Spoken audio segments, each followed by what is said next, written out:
अस्सलाम वालेकुम दोस्तों, अगर आप हदीस शरीफ सुनना पसंद करते हैं तो हमारे चैनल को सब्सक्राइब कर लें और बेल आइकन को दबाएं ताकि हर आने वाली नई नोटिफिकेशन आप तक पहुंचती रहे। आज हम सुन्नत और उसकी अहमियत के बारे में जानेंगे।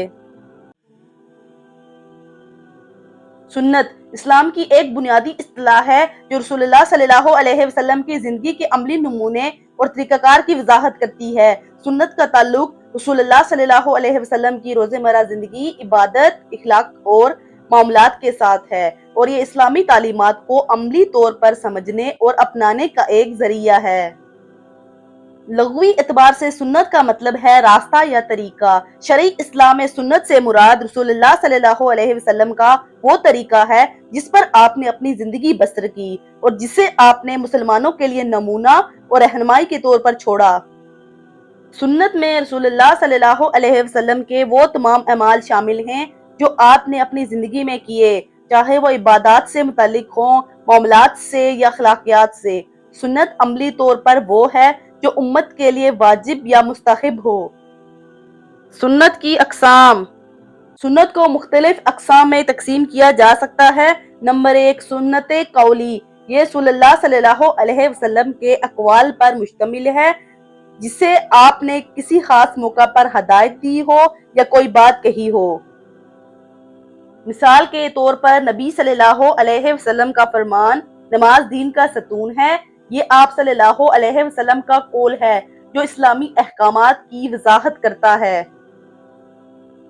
नंबर 2, सुन्नत फ़ेली। ये रसूलुल्लाह सल्लल्लाहु अलैहि वसल्लम के अमली इक़दामात हैं, जैसे आपने किस तरह इबादत अंजाम दी, जैसे नमाज पढ़ना, रोज़ा रखना वगैरह। मसलन नबी करीम सल्लल्लाहु अलैहि वसल्लम का नमाज अदा करने का तरीका, हज के मुनासिक या रोज़मर्रा के मामूलात जैसे खाने पीने के आदाब वगैरह। नंबर 3, सुन्नत तकरीरी। ये वो अमाल हैं जो आपके सामने किसी ने अंजाम दिए और आपने इन पर खामोशी इख्तियार की, जिसका मतलब है कि आपने इनको नापसंद नहीं किया बल्कि इनकी तौसीक की। सुन्नत की मजीद तकसीम। नंबर 1, सुन्नत मुअक्कदा। ये वो सुन्नतें हैं जिनको नबी करीम सल्लल्लाहु अलैहि वसल्लम ने मुस्तकिल तौर पर अंजाम दिया और बहुत कम तुर्क किया। मसलन नमाज की सुन्नतें, खुसूसन फजर की सुन्नतें। 5 वक्त की नमाजों के बाद सुन्नत मुअक्कदा, जुमा की नमाज से पहले और बाद की सुन्नतें। नंबर 2, सुन्नत गैर मुअक्कदा। ये वो सुन्नतें हैं जिनको नबी करीम सल्लल्लाहु अलैहि वसल्लम ने अंजाम दिया लेकिन इनको तुर्क भी किया। इनको अंजाम देना सवाब का बाइस है लेकिन तुर्क करने पर गुनाह नहीं, जैसे बाज नफल इबादत। मसलन चाश की नमाज, सुन्नत गैर मुअक्कदा रोजे जैसे पीर और जुमेरात के रोजे। नंबर 3, सुन्नत आदिया। ये वो सुन्नतें हैं जो नबी करीम सल्लल्लाहु अलैहि वसल्लम की जाती आदत या रोजमर्रा के मामूलात पर मुश्तमिल हैं, जैसे खाने पीने का अंदाज, लिबास पहनने का अंदाज वगैरह। नंबर 4, सुन्नत इबादत। ये वो सुन्नतें हैं जो खास इबादत या दीनी अमाल से मुतालिक हैं, जैसे नमाज के अहकाम, ज़कात की अदायगी के असूल वगैरह। नंबर 5, सुन्नत हदी। ये वो सुन्नतें हैं जो दीन के असूलों की रहनुमाई करती हैं और नबी करीम सल्लल्लाहु अलैहि वसल्लम के तरीक़ाकार को वाज़े करती हैं, जैसे हज के मुनासिक या कुर्बानी के असूल वगैरह। सुन्नत की अहमियत। इस्लाम में सुन्नत को कुरान के बाद दूसरा बड़ा माहिज़ समझा जाता है और इसकी बहुत ज्यादा अहमियत है। ये उम्मत को कुरान की सही ताबीर और इसकी अमली इत्लाक का तरीका बताती है। कुरान की तशरीह और तकमील। सुन्नत कुरान की तशरीह और वजाहत करती है। बहुत से ऐसे अहकाम हैं जिनका जिक्र कुरान में है लेकिन इनकी अमली तफसीलात नहीं मिलती, जैसे नमाज, रोजा, हज और ज़कात। ये सुन्नत ही है जो इन अहकाम को अमली तौर पर वाज़े करती है।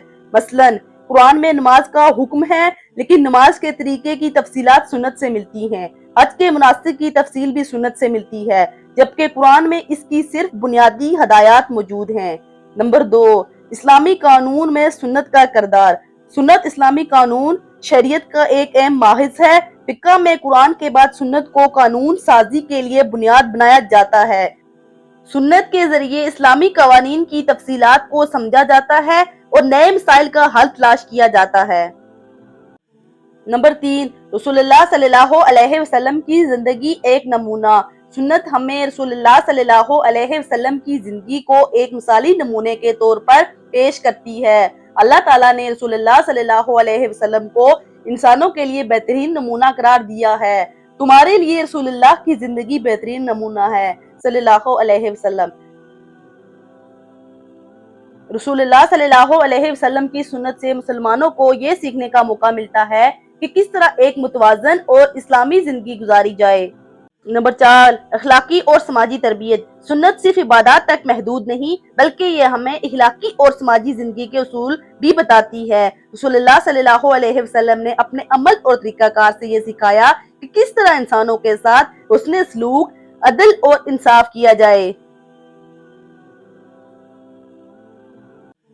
نمبر 5، اتحاد اور یکجہتی کا ذریعہ۔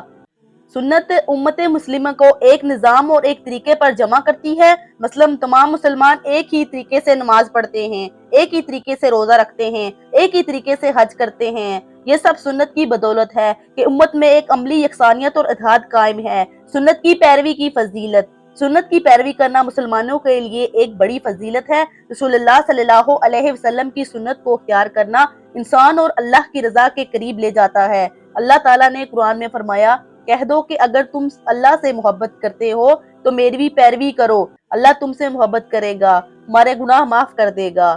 یہ آیت ظاہر کرتی ہے کہ اللہ کی محبت اور رضا حاصل کرنے کے لیے رسول اللہ صلی اللہ علیہ وسلم کی سنت کی پیروی کرنا ضروری ہے۔ سنت کی مخالفت کے نتائج۔ سنت کی مخالفت کرنے اور اسے چھوڑنے کو اسلام میں ناپسند کیا گیا ہے۔ رسول اللہ صلی اللہ علیہ وسلم نے فرمایا، جو شخص میری سنت سے روگردانی کرتا ہے وہ مجھ سے نہیں۔ سنت اسلام میں ایک نہایت اہم ماخذ ہے جو رسول اللہ صلی اللہ علیہ وسلم کی زندگی اور تعلیمات کا عملی نمونہ ہے۔ سنت ہمیں بتاتی ہے کہ قرآن کے احکام کو عملی زندگی میں کیسے اپنایا جائے اور ایک مسلمان کی زندگی کو کیسے متوازن اور اسلامی بنایا جائے۔ سنت کی پیروی کرنا ایمان کا حصہ ہے اور اس کے بغیر اسلامی تعلیمات کو مکمل طور پر سمجھنا اور ان پر عمل کرنا ممکن نہیں۔